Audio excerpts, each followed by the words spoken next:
Now, the Michael Jackson case.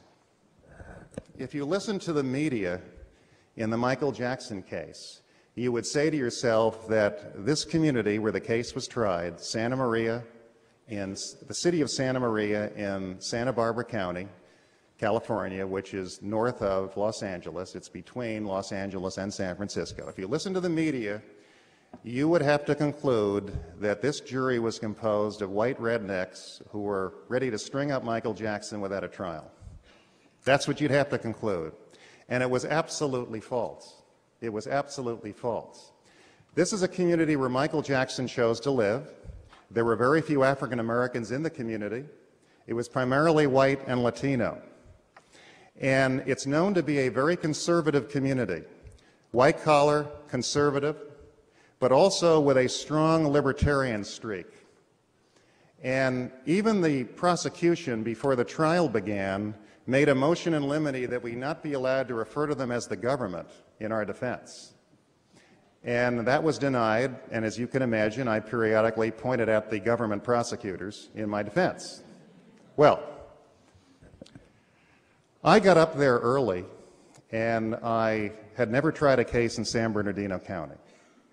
And I'd put my jeans on and just hang out in some bars and restaurants, nothing fancy, usually by myself, to see what happened. And invariably somebody would figure out who I was because it was a big case in that community, and they would start talking to me.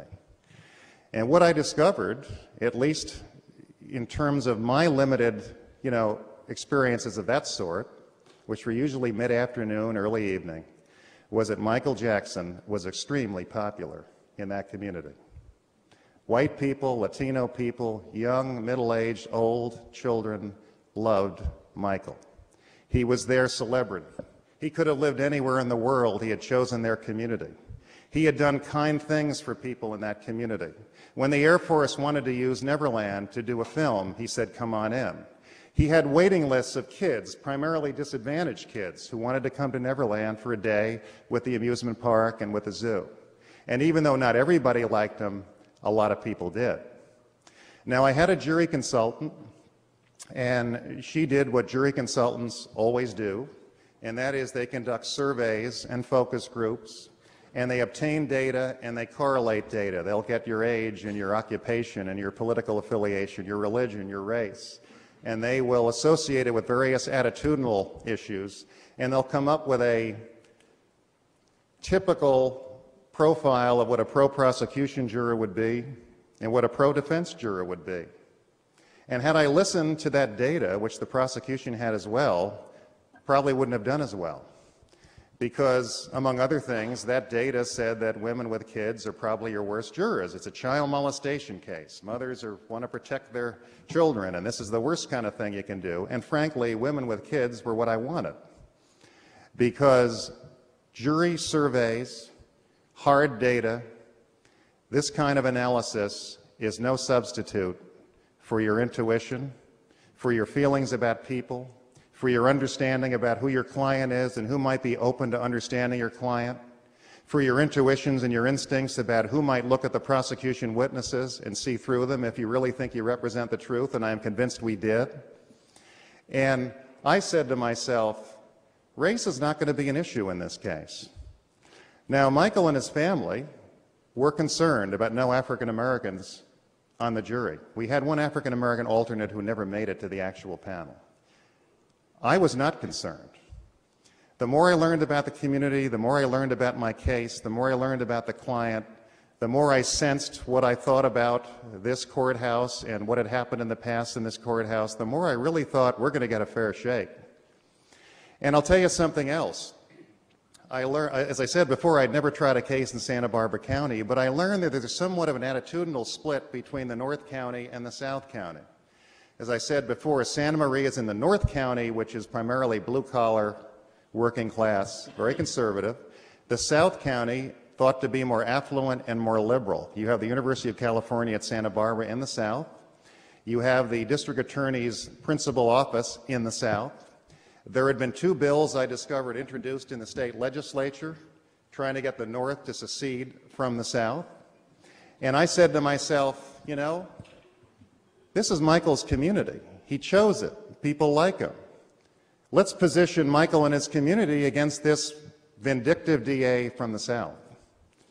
And I think it was effective, because I also learned that most people in that community thought the DA was on a vendetta to get Michael Jackson.